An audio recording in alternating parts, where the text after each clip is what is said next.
Di antara yang ditulis oleh Syekh Abdurrahman Ibrahim Ar-Ruhaili itu ketika berbicara tentang keutamaan amal-amal itu, beliau kemudian menyebutkan bahwa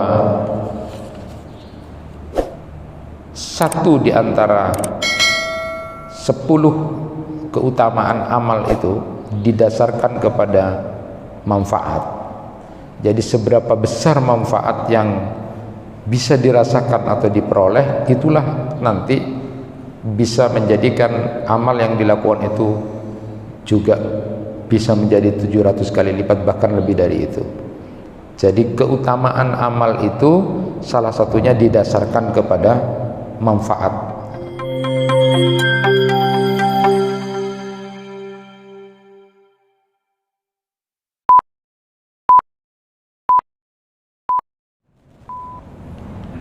Bismillah. Assalamualaikum warahmatullahi wabarakatuh. Alhamdulillahi rabbil alamin, wa bihi nasta'inu ala umurid dunya waddin. Asyhadu an la ilaha illallah wahdahu la syarikalah, wa asyhadu anna Muhammadan abduhu wa rasuluh. Allahumma salli wa sallim ala nabiyyina Muhammadin wa ala alihi wa ashabihi ajma'in. Rabbi shrah li sadri wa yassir li amri wahlul 'uqdatam min lisani yafqahu qawli, amma ba'du. Bapak-bapak, ibu-ibu, jamaah kuliah subuh yang dirahmati Allah,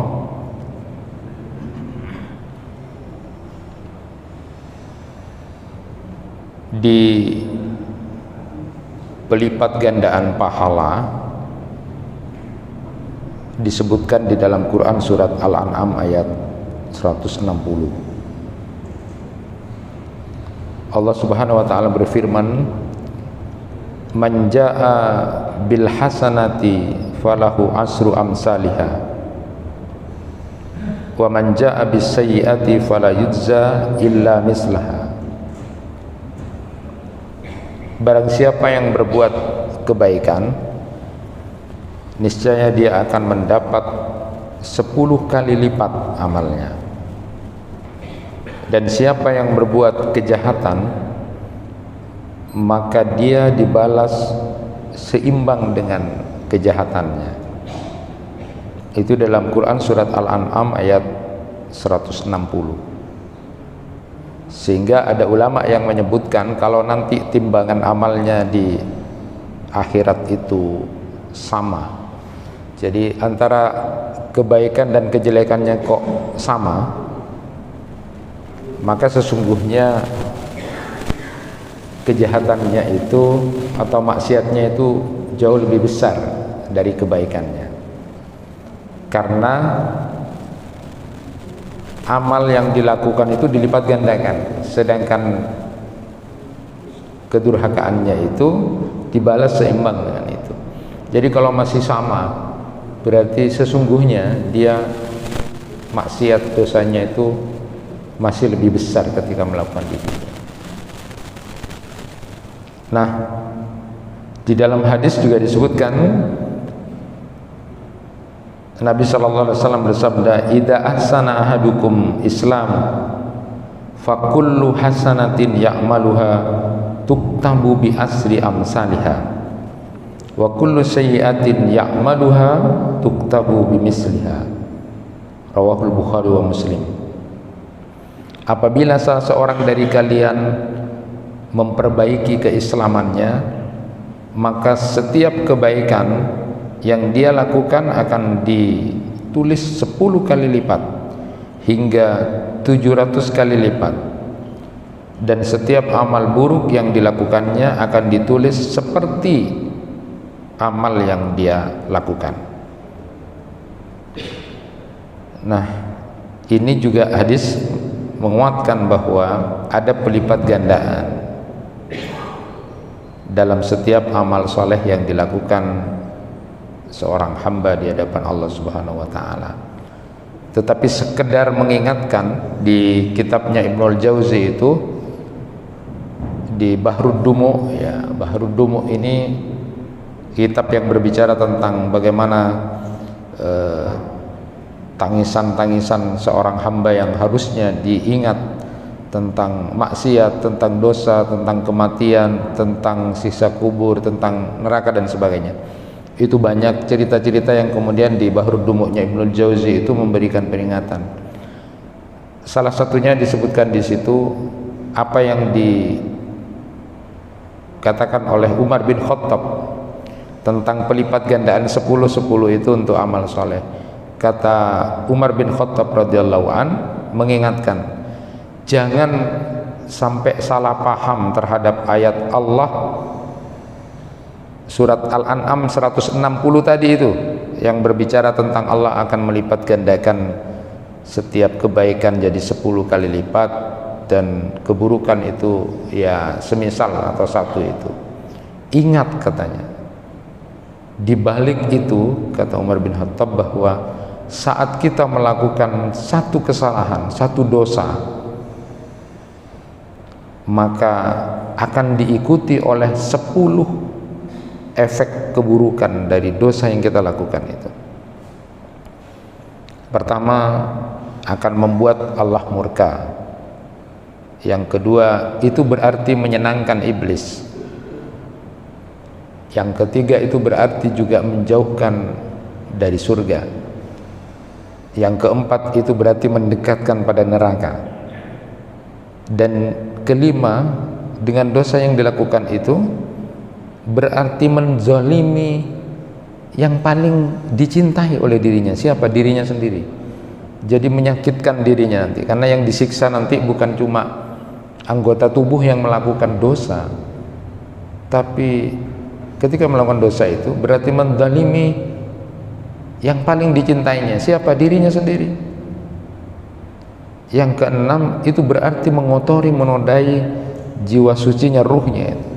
Jadi kadang-kadang ada orang yang kemudian tiba-tiba merasa sedih, nangis gitu tanpa punya salah, yang ingat dosa itu ruhnya sakit, mengotori jiwanya. Berikutnya juga itu mengganggu catatan malaikat pencatat amal kebaikan yang kemudian dicatat amal keburukannya. Lalu kemudian disebutkan juga itu bisa membuat Nabi SAW bersedih juga karena memikirkan umatnya. Kalau bahasa kita, kalau orang tuanya juga melihat, sedih juga di alam barzakh kalau dia berbuat dosa. Yang kesembilan, menjadikan langit dan bumi menjadi saksi dia melakukan dosa itu. Dan yang terakhir itu, setiap keburukan yang dilakukan sesungguhnya ke-10 itu dia seolah-olah berkhianat kepada anak Adam yang lain dan dia durhaka kepada Rabbnya. Itu disampaikan oleh Umar bin Khattab. Jadi walaupun satu sisi betul bahwa Allah melipat gandakan kebaikan yang kita lakukan 10 kali lipat, dan satu keburukan yang kita lakukan semisal itu saja atau satu, yang tadi sudah disampaikan, hakikatnya berarti kalau masih sama berarti kejahatannya, maksiatnya jauh lebih banyak. Tetapi ingat kata Umar bin Khattab, saat kita melakukan satu keburukan itu ada banyak 10 macam itu yang mengikuti. Nah jemaah yang dirahmati Allah, Ibnu Rajab Al-Hambali itu dalam Jami'ul Ulum wal Hikamnya itu menyebutkan ketika berbicara tentang pelipat gandaan pahala ini, beliau menyebutkan memang Allah melipat gandakan itu. Yang pasti itu 10 kali lipat, yang pasti 10 kali lipat.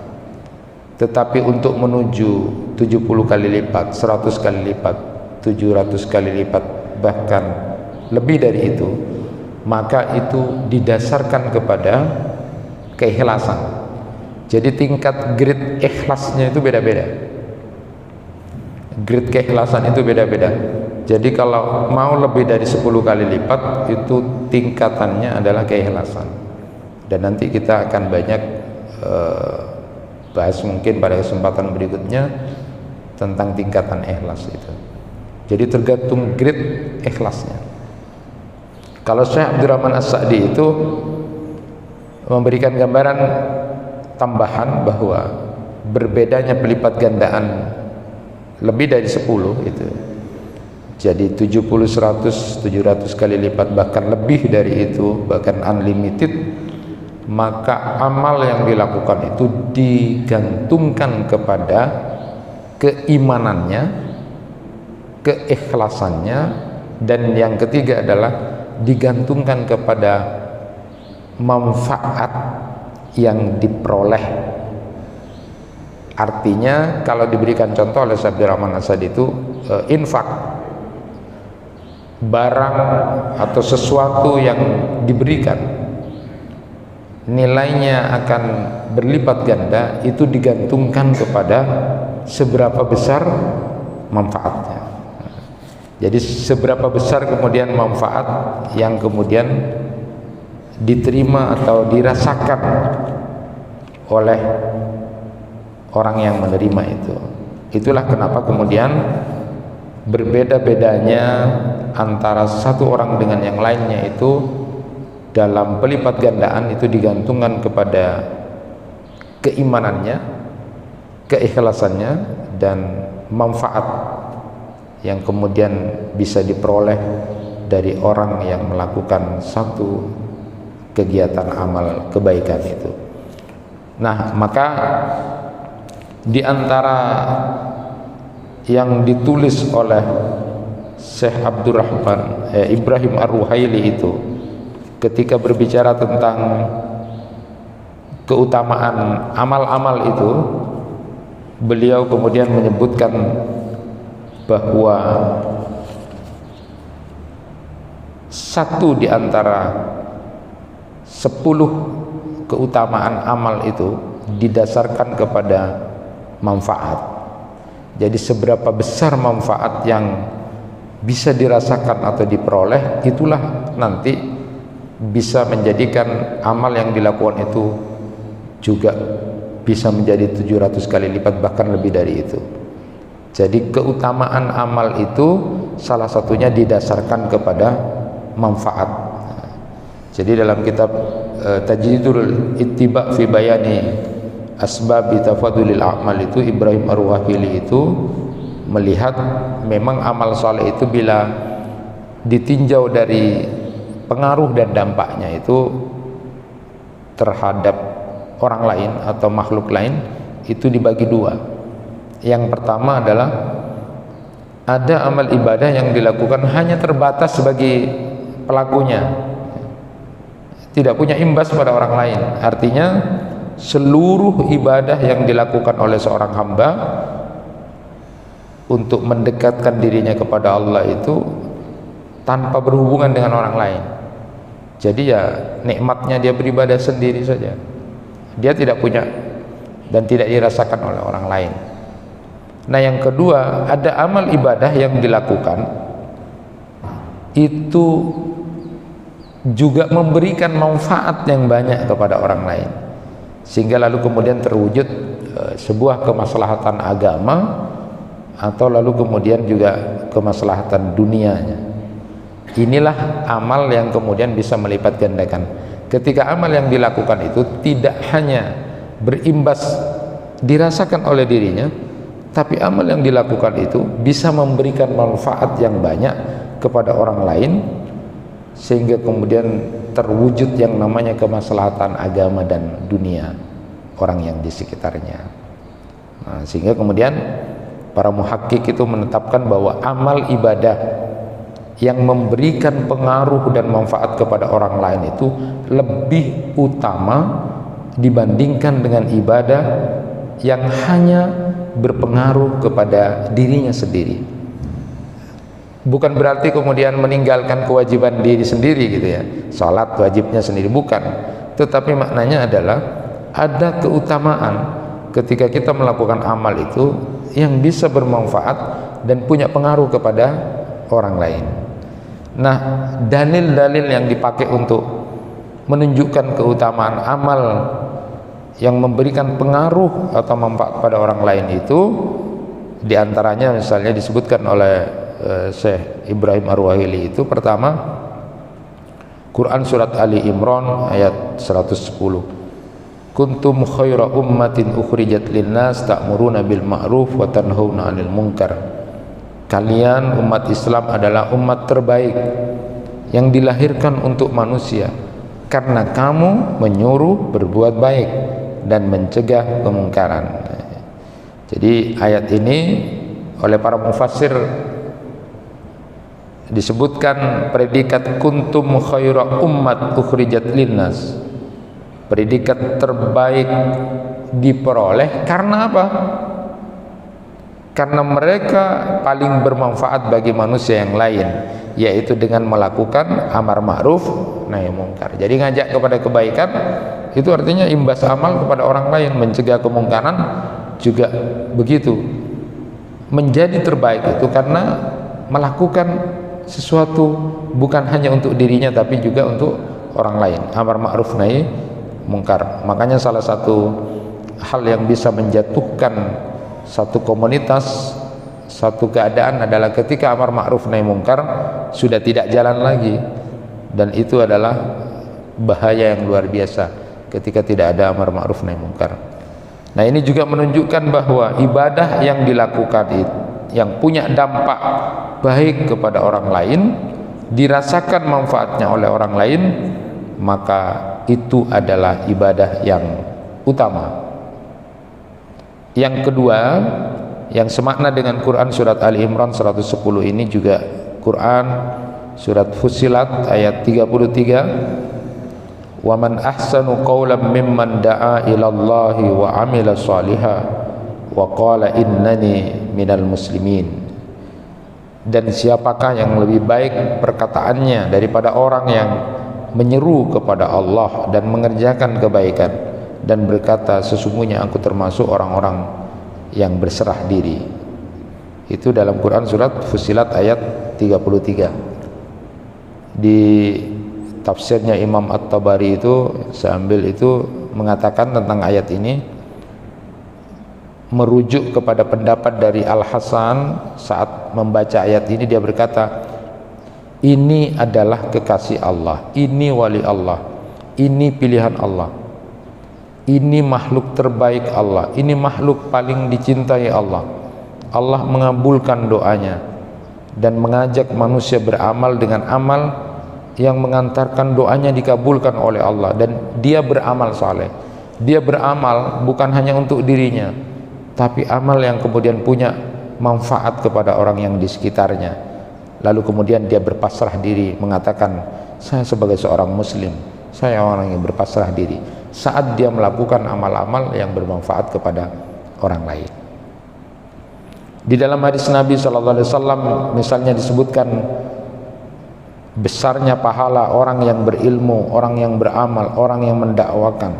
Itu hadis riwayat Abu Hurairah radhiyallahu anhu. Nabi SAW bersabda, man da'a ila huda kana lahu minal ajri mislu ujuri man tabi'ahu la yanqusu dzalika min ujurihim syai'a wa man da'a ila dhalalatin kana alaihi minal ismi mislu asami man tabi'ahu la yanqusu dzalika min asami syai'a.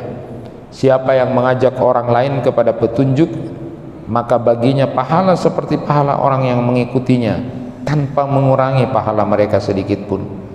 Siapa yang menyeru kepada kesesatan, maka dia akan mendapatkan dosa seperti dosa orang yang mengerjakannya tanpa mengurangi dosa mereka sedikit pun. Hadis riwayat Muslim. Ada juga hadis Nabi SAW, khairul ashabi indallahi khairuhum li sahibihi wa khairul jirani indallahi khairuhum li jarihi, rawahu Tirmidzi.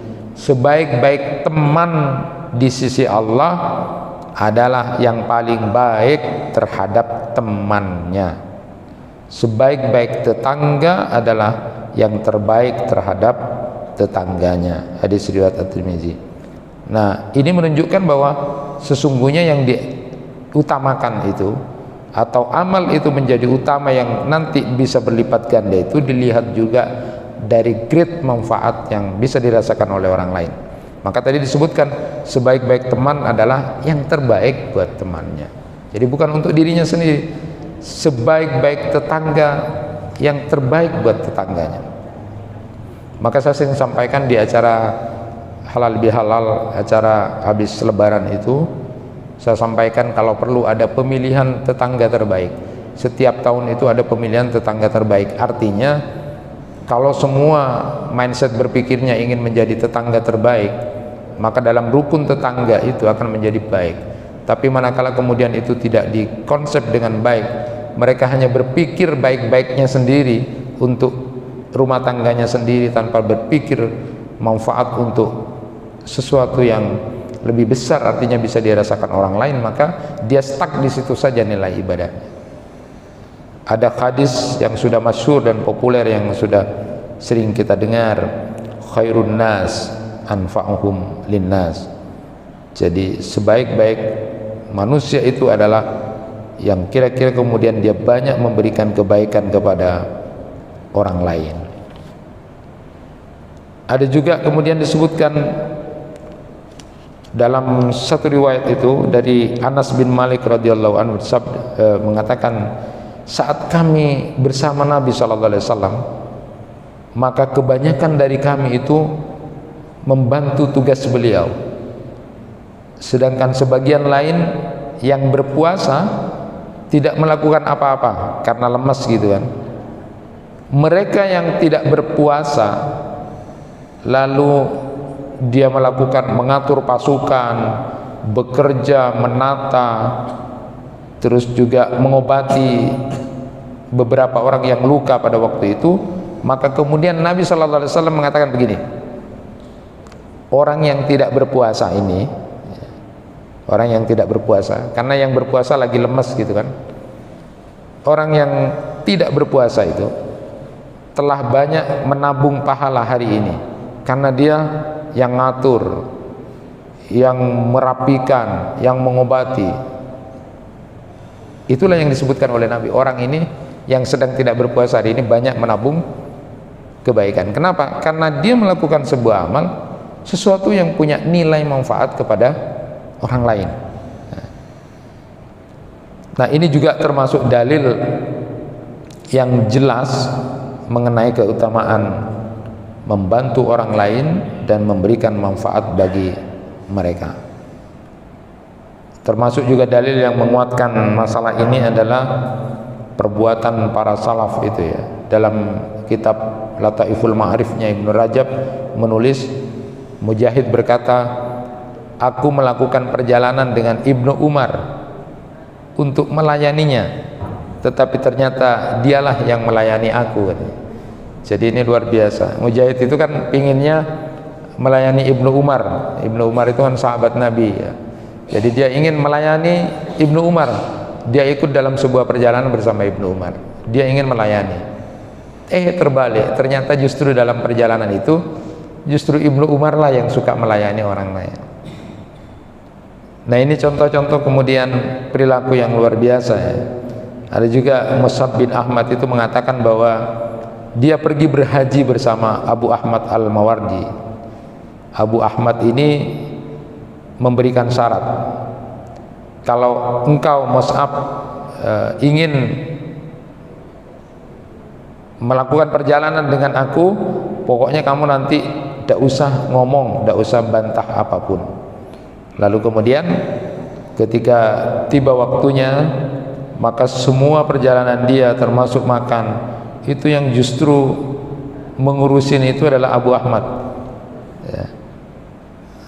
Padahal kan inginnya ini Mus'ab ini kemudian mau memberikan terbaik pelayanan, justru sebaliknya. Dan ini yang luar biasa. Mungkin kalau dalam bahasa kita pemimpinnya itu mau dilayani oleh anak buahnya itu di perjalanan, malah terbalik, malah pemimpinnya yang melayani. Tapi kalau kita kan enggak, kita senang dilayani gitu. Senang dilayani, saya pimpinannya kok, semuanya harus di bawah saya. Jadi memang hal semacam ini sederhana, tapi disitulah letaknya kemudian kita memahami bahwa ternyata grade pelipat gandaan amal itu di samping digantungkan kepada keimanan dan keikhlasan seseorang, juga digantungkan seberapa dia kemudian mau untuk memberikan manfaat kepada orang lain. Sehingga kemudian penting untuk kita sama-sama pahami, kalau Imam An-Nawawi itu di dalam kitab Riyadhus Shalihinnya itu banyak menulis bab-bab keutamaan amal itu justru yang punya nilai-nilai manfaat atau nilai-nilai sosial. Jadi misalnya ada bab keutamaan bergaul dengan orang lain, ada bab mengenai keutamaan menghadiri sholat jamaah. Nah, sholat jamaah ini kan diantaranya adalah supaya hatinya jamaah itu, di samping dia melaksanakan sholat jamaah yang mendapatkan nilai pahala 27 derajat lebih besar dibandingkan sholat sendiri, juga sholat jamaah itu supaya kemudian mempertemukan antara satu orang dengan yang lainnya sehingga hatinya terpaut, hatinya kemudian saling berkasih sayang, saling terpaut. Maka kalau sampai kontradiktif dari itu jadi aneh. Jadi sama-sama sholat jamaah tapi hatinya saling bermusuhan setelah keluar dari sholat jamaah, itu tidak baik, tidak benar. Jadi sebenarnya supaya kemudian semakin dekat, semakin nanti ada muncul rasa kasih sayang, persahabatan yang tinggi sehingga kemudian saling ingin menolong dan membantu, bukan sebaliknya. Ada bab tolong menolong dalam kebaikan, ada bab tentang mengunjungi orang-orang soleh, ada bab tentang mengunjungi orang sakit, ada bab tentang melayat jenazah, ada bab memberikan bantuan, memenuhi kebutuhan dari orang lain yang butuh, ada bab tersendiri tentang membimbing orang yang tidak tahu, ada bab tentang amar ma'ruf nahi mungkar, ada bab bersabar, tidak menyakiti orang lain pada saat bergaul atau interaksi ini. Maka juga pernah disampaikan di dalam salah satu hadis Nabi SAW bahwa lebih utama bergaul dalam satu organisasi, satu jamaah, itu lebih utama daripada kemudian menyendiri. Kenapa?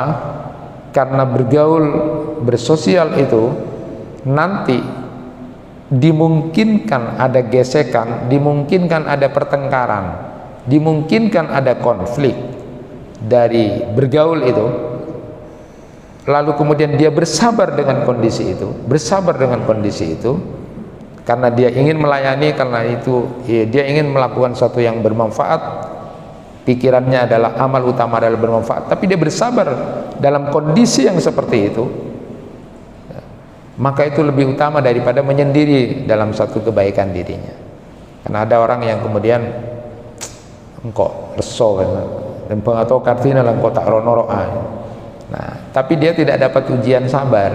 Karena orang nyendiri itu enak, memang enak, tapi dia tidak dapat ujian kesabaran karena tidak ada ujiannya.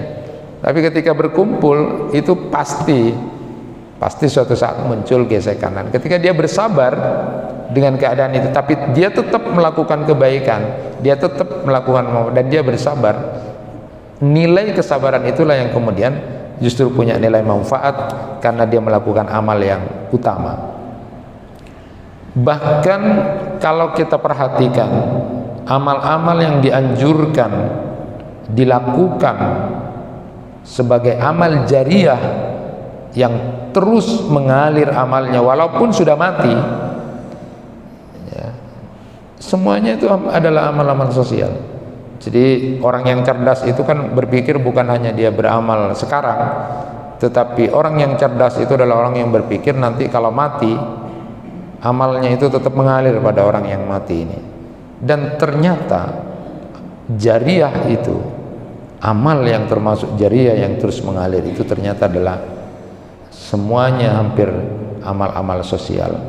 Nabi SAW misalnya bersabda tentang 7 pahala yang mengalir itu, sab'un yajri lil abdi ajruhunna wa huwa fi qabrihi ba'da mautihi. 7 hal pahalanya selalu mengalir bagi hamba dalam kuburnya setelah kematiannya. Jadi walaupun dia sudah mati, tapi amalnya terus mengalir kepada dia. 7 amalan itu disebutkan oleh Nabi SAW. Man allama ilman, yang mengajarkan ilmu, au ajra nahran, mengalirkan air atau mengalirkan sungai, au hafara bi'ran, atau menggali sumur. Kalau dulu itu amalan utama di zaman Rasulullah itu, di zaman dimana kemudian di daerah tandus, daerah yang kering dengan air, maka kemudian amal utama itulah orang yang kemudian bahasanya punya uang lalu ngebor atau kemudian buat sumur, dan sumurnya itu diwakafkan untuk orang-orang karena memang kesulitan air pada waktu itu. Jadi amalnya luar biasa itu. Jadi kalau sekarang ada orang yang, kalau dalam bahasa kita kan sekarang semuanya sudah punya masing-masing, tapi kalau dulu itu ketika kesulitan ada orang yang kemudian itu untuk semuanya sudah, dia punya uang, dengan susah cari uang pada waktu itu, tapi lalu kemudian dibuat sumur, bahasanya kalau sekarang dibor, lalu kemudian silakan semuanya orang. Dia punya PDAM bahasanya kalau sekarang, tapi digratiskan. Itu luar biasa. Nah, ini adalah amal-amal yang dirasakan oleh orang lain. Sehingga ingat apa yang disampaikan juga oleh Imam Al-Qurtubi itu ketika menjelaskan orang yang merasa punya banyak dosa, maka salah satu amal yang bagus untuk dilakukan adalah memberikan air minum kepada orang-orang. Jadi memberi air minum pada orang-orang. Makanya dulu saya ingat di Kangian itu banyak rumah yang kemudian menyediakan air di depan rumahnya, air minum.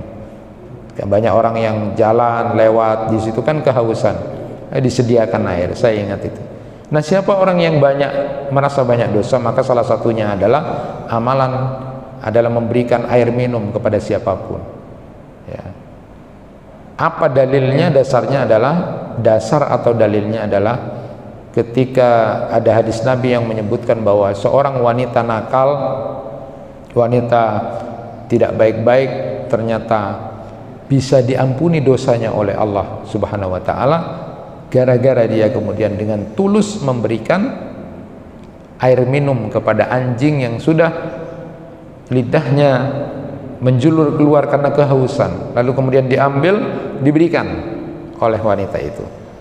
Memberikan air kepada anjing lagi, tapi karena ketulusannya itu, lalu kemudian Allah mengampuni wanita ini. Setelah itu dia dalam riwayat disebutkan bertaubat, lalu Allah mengampuni ini.